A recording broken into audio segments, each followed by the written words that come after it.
अमन news और मैं हूं आपके साथ पल्लवी शर्मा। इस वक्त अमन न्यूज के स्टूडियो में हमारे साथ कुछ मेहमान हम जोड़ने की कोशिश करेंगे, जिन पे हम उत्तर प्रदेश के मुद्दों पर चर्चा करेंगे और जानेंगे कि व्यापार संगठन में व्यापारियों की स्थिति उत्तर प्रदेश में आखिर है क्या और उनको कितनी परेशानियों का सामना करना पड़ रहा है बीजेपी सरकार के अंदर, और किस तरह से वो आने वाले चुनाव पर इसकी परिस्थितियों को डालेंगे, दर्शाएंगे और अपने प्रतिनिधित्व का चुनाव करेंगे। स्वागत है आप लोगों का। हम चर्चा कर रहे हैं महंगाई के ऊपर, क्योंकि व्यापारी होने से पहले आप लोग एक आम जनता है। आम जनता पर महंगाई किस तरह से कमर तोड़ रही है आम जनता की, वो सबसे पहले मैं यहाँ से आपसे जानना चाहूंगी। हाजी जी, आप अपनी बात रखें। जी जी, आम जनता के लिए महंगाई किस तरह से प्रभावित हो रही है, कितनी कमर तोड़ी है आम जनता की महंगाई ने, उस पर आप अपना जो है वक्तव्य रख सकते हैं। मैडम मैं आपको बता रहा हूँ, महंगाई इतनी कमर तोड़ रही है क्योंकि जो परिवार के लोग हैं, अगर उनकी व्यवस्था होती है कि हम अपने बच्चों का 2 सामान लेकर आए, तो उनकी स्थिति महंगाई को देखते हुए ऐसा नहीं हो रहा कि वो 2 सामान बाजार से लेकर आए। वो एक ही सामान लाके उसमें अपना गुजारा कर रहा है। सिर्फ मामला यही है क्योंकि उसकी महंगाई ने इतनी कमर तोड़ दी और महंगाई के प्रति कोई सरकार का कोई भी इसमें समाधान नहीं हो पा रहा और महंगाई पे अंकुश नहीं लग पा रहा। जी, जिस तरह से आम जनता की हम यहाँ पर बात कर रहे हैं महंगाई को लेकर, किस तरह से उससे कमर तोड़ रखी है आम जनता की, किस तरह से मुश्किलों का सामना करना पड़ रहा है, आप ग्राउंड रिपोर्ट की जो रिपोर्ट है वो हमें बताइए।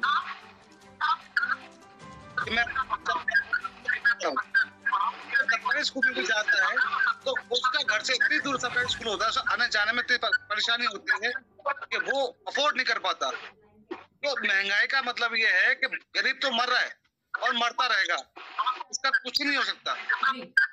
मेरा ये मानना है कि महंगाई हटाए और देश बचाए। जब तक महंगाई नहीं हटेगी, हिंदुस्तान या देश में हमारे कोई उन्नति नहीं आएगी। गरीब आदमी पिसता रहेगा और हाथ पीटता रहेगा। मेरा मानना ये है कि गरीबों के लिए सरकार कुछ करे, सरकार के जो भी वादे होते हैं उनको पूरा करे, और जो शिक्षा के वादे होते हैं वो शिक्षा के पूरा करे। वादे करते हैं वो उस पर निभाते नहीं, तो गरीब आदमी क्या करे।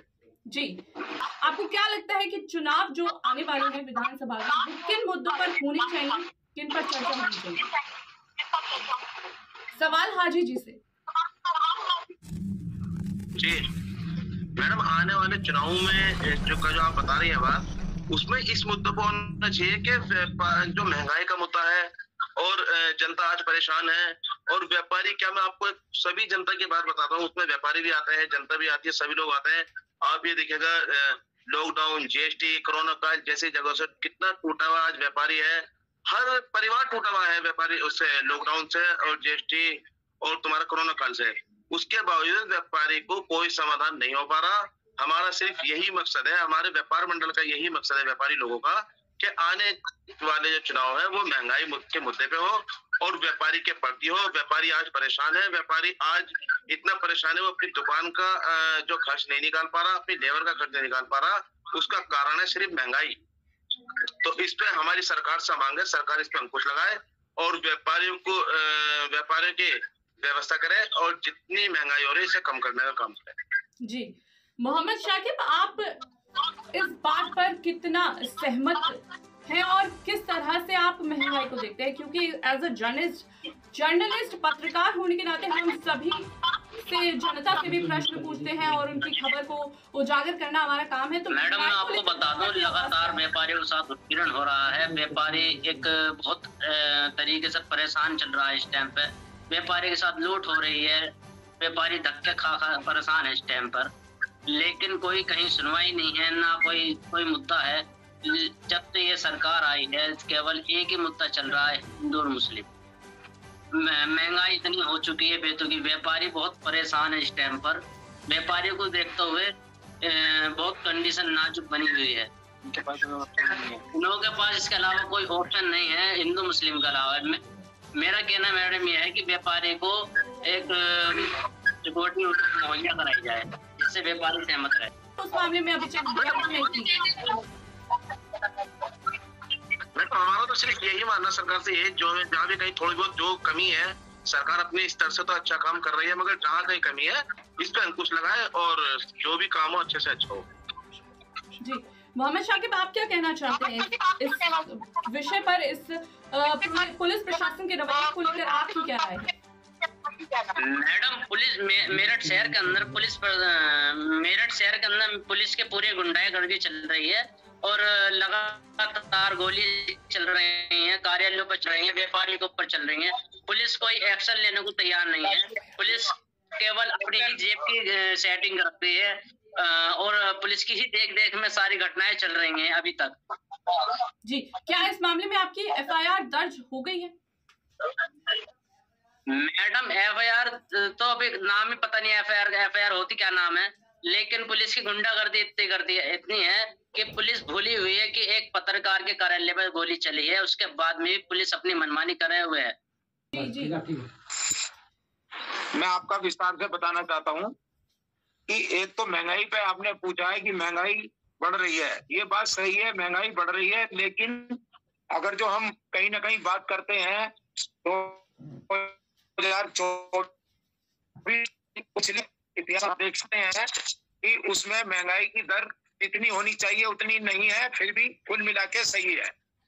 दूसरा सवाल आपने ये पूछा कि जो पुलिस है वो कुछ नहीं कर रही या नाकाम है। देखिए, पुलिस तो है इस समय कई थानों की ऐसी है जिनके लिए मैं बताना चाहता हूं कि अगर जो पत्रकार अपनी खबर बिल्कुल साफ करके चलाए और लीडर चलाता है तो कहीं ना कहीं उसको रंगदारी और अनेक मुकदमों में जैसे लगाने की तैयारी में पुलिस रहती है।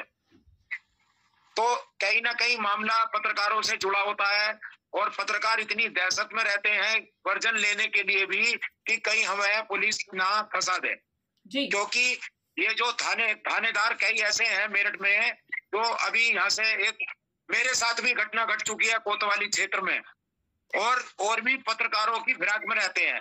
मैं एक व्यापारी भी हूँ, पत्रकार भी हूँ और अच्छा खासा गवर्नमेंट को टैक्स भी देता हूँ। तो एक IPS अधिकारी के जितना टैक्स देता हूँ। इसमें क्या सुझाव देना चाहेंगे? इस तरह की जो गतिविधियां हो रही हैं, आप कह रहे हैं कि आपके साथ भी घटना हो चुकी है, तो इस पे लगाम कैसे लगाई जाए? नहीं, लगाम ये लगाई जाए कि कोई सुनता ही नहीं है। दबाव में थानेदार को केवल एक ही चीज दिखाई देती है कि दबाव, पैसे का दबाव, किसी नेता का दबाव, वो कहीं ना कहीं उसको दबाने में लग जाते हैं शरीफ आदमी को। और महंगाई के मुद्दे पे आप आ जाएं तो महंगाई की बात यह है कि महंगाई तो अगर जो हम हिसाब लगाएं तो महंगाई बराबर चल रही है, क्योंकि हम ये देख सकते हैं कि ठेकों पर भी लगातार आप देख सकते हैं गरीब आदमी की नैन सुबह से ही लग जाएगी। वैसे गरीब बता देगा आदमी कि मैं गरीब हूँ, और सुबह से लेकर रात के 11 बजे तक आप ठेकों पे लाइन दे सकते हैं। जी, लेकिन अभी आपने कहा कि 2024 तक, यानी 2014 से लेकर 24 तक जो महंगाई स्तर है वो नीचे आया है, मतलब महंगाई जो है पहले से कम है। पहले से कम है, और अगर जो हम देखा जाए जो महंगाई है हमारी क्यों बढ़ रही है, क्योंकि हमारा जो खरीदने वाले हैं, जो हमारा उपभोक्ता है, वो बाजारों में नहीं है, ऑनलाइन खरीदने की कोशिश करता है। कहीं ना कहीं जो हमारी महंगाई बढ़ने के कगार पे है वो भी इसका एक कारण है, क्योंकि ये बाहर की कंपनियां जो है ऑनलाइन सामान दे रही है, उसमें भी दिक्कतें बहुत आ रही हैं, जिससे बाजार में ग्राहक भी नहीं है। हाँ जी, क्या आप इनकी बात से सहमत है कि पहले महंगाई जो, यानी ये कहना चाहते हैं कि पहले जो सरकार थी उस सरकार के अंदर जो महंगाई थी वो ज्यादा थी, लेकिन अब बीजेपी सरकार के अंदर महंगाई कम है, लेकिन अभी महंगाई बढ़ रही है?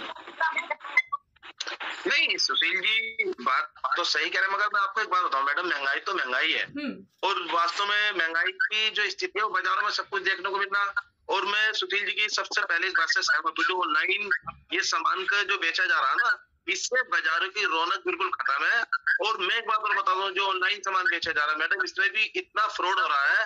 अगर हमारी फैमिली के लोग अगर ऑनलाइन कोई सामान मंगाते हैं तो उसमें दिखाया कुछ जाता है, देते कुछ है, तो ये सबसे बड़ी समस्या हो रही है, ये सबसे बड़ी समस्या हो रही है मैडम।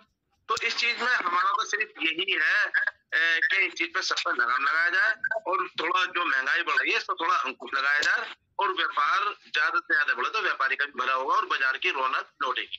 जी सुशील जी, बाजार की रौनक कैसे लौटे, क्योंकि आने वाले जो अगला महीना है यानी अक्टूबर में सारे त्योहार जो शुरू होने वाले हैं, किस तरह से बाजार की रौनक लौट सकती है सुशील जी?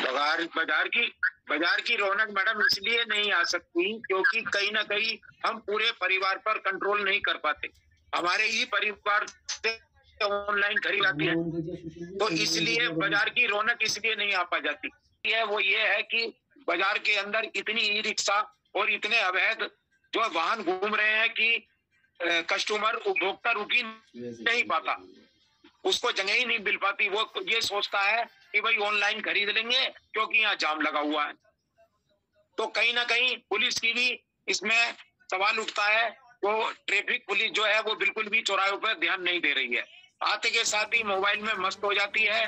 सुबह 11 बजे आप देख सकते हैं, मेरे पास कई वीडियो और उनके फोटोज हैं जी। और सरकार की तरफ से इनको इतना पेमेंट भी मिल रहा है। एक चौराहे पे लगभग 8 से 6, 8, 5 सिपाही लगातार वहाँ खड़े रहते हैं, लेकिन नदारत रहते हैं। इतनी जो बाहर की गाड़ियां आती हैं, इसका जो चुनाव है आने वाला, उस पर क्या परिणाम आप देखते हैं कि क्या सरकार बदलने वाली है?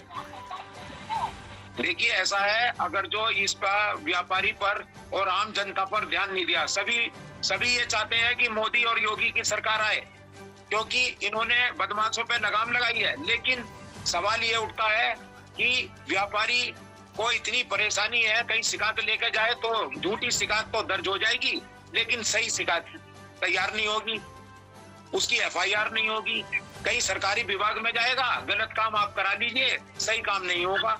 आप नगर निगम में चले जाइए, वहाँ पर 22 साल से पटन परिवर्तन नहीं हुआ, लोगों का करोड़पति बन गए हैं। ऐसा कोई जिला नहीं है जहाँ पर इनके फ्लैट और फार्म हाउस ना हो। जी, आप सब जानने के बावजूद भी अधिकारी मौन है। भ्रष्टाचार के मामले भी लगातार बढ़ रहे हैं। हाजी जी, भ्रष्टाचार को लेकर इन्होंने जो सवाल उठाए हैं, आपका क्या कहना है इन बात?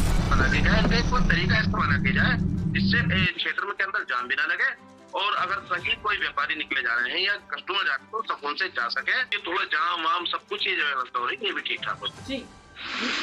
तो ये थे हमारे साथ कुछ मेहमान उत्तर प्रदेश से, जिन्होंने व्यापारियों को स्थिति को बताया और किस तरह से उत्तर प्रदेश की सरकार में आम जनता को भी महंगाई हो, भ्रष्टाचार हो या फिर पुलिस प्रशासन की गुंडागर्दी हो, उनसे दिक्कतों का सामना करना पड़ रहा है। उनकी परिस्थितियों को भी आज अमन न्यूज के कैमरे पे उन्होंने दर्शाया है। ऐसे ही मुद्दों को लेकर आगे भी चर्चा जारी रहेगी। फिलहाल के लिए इतना ही। आप देखते रहिए अमन न्यूज।